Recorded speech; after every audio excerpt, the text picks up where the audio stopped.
Hi everyone. All right. So for our assignment today, I'm going to answer those few questions. So some negative and positive aspects of technologies. Some positives, of course, teachers can differentiate. So I think it's really great that students can take benchmark and kind of use that differentiation data to kind of make the whole differentiation process smoother. I know for my school in my district, we benchmark and then take that data, and a program actually, spits out that data for us and puts them, into lessons that are appropriate for their levels and kind of bridging those gaps.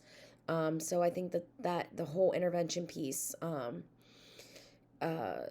as far as extension too, right? Like those students that need to be challenged more, they can watch specific lessons that kind of further their engagement as well.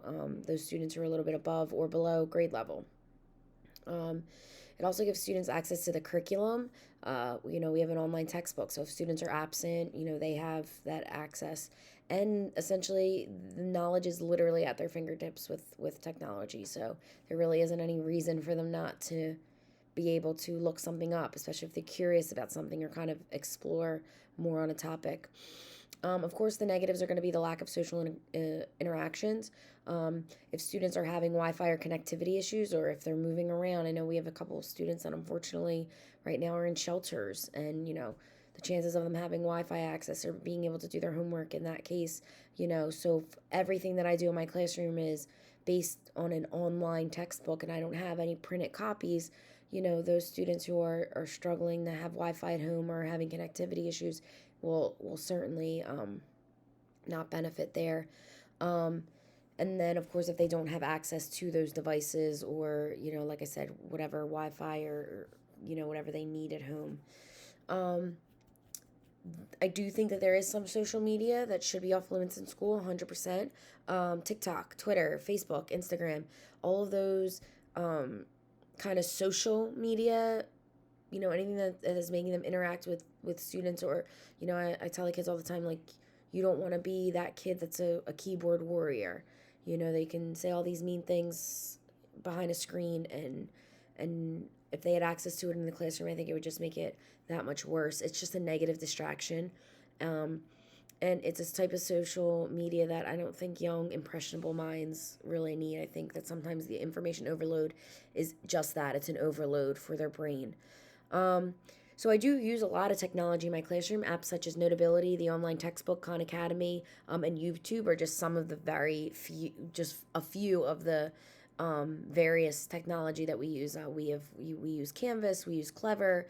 Everything's integrated through Clever, and integrated through Canvas. So a lot of the programs speak to each other, and it's a one single sign in through all the apps that they have. They just put their finger on their iPad, and it unlocks a world of digital technology. So I definitely think that there's a place for technology in the classroom, obviously, but you know, um, there can be also some ineffective classroom apps as well. Um, so digital media that I don't find useful would be TikTok or Snapchat, just things that are not necessary. Anything that involves taking a picture of another student, I think is just completely inappropriate in the classroom. It's just a breeding ground for cyberbullying, and to be able to have access to it in school just is not it. So luckily for us, we have a lot of restrictions on our iPads. They're school issued iPads, but what happens at home also, unfortunately doesn't always stay at home, right? So a lot of these kids are on these apps and stuff after hours, but at least in school we have a good rein on controlling our iPads. So yeah, I do think that technology is great when used appropriately, and I think that students need to have access to technology so that they can learn how to appropriately use it in the classroom and in life in general, right? This is going to be in their everyday lives. This is what their workplace is going to look like. This is what their future is going to look like. So they need to, there's a digital literacy piece here that really needs to be taught and implemented and driven home. Okay, thank you.